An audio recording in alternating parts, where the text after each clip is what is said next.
Dans le regard des autres, nous recherchons d'abord notre propre reflet.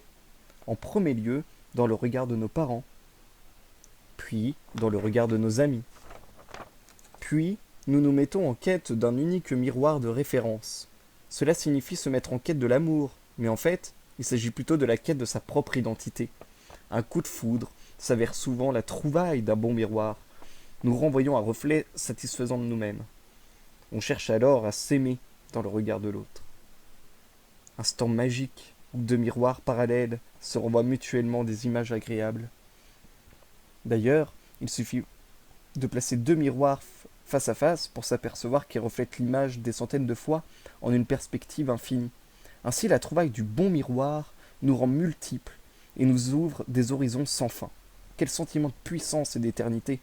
Mais les deux miroirs ne sont pas fixes, ils bougent. Les deux amoureux grandissent, mûrissent, évoluent. Ils étaient bien en face l'un de l'autre au début, mais même s'ils suivent un temps des cheminements parallèles, ils n'avancent pas forcément à la même vitesse et dans la même direction. Ils ne recherchent pas non plus constamment le même reflet d'eux-mêmes. Alors survient ce déchirement, l'instant où d'autres miroirs n'est plus en face. C'est non seulement la fin de l'histoire d'amour, mais aussi la perte de son propre reflet. On ne se retrouve plus dans le regard de l'autre. On ne sait plus qui on est.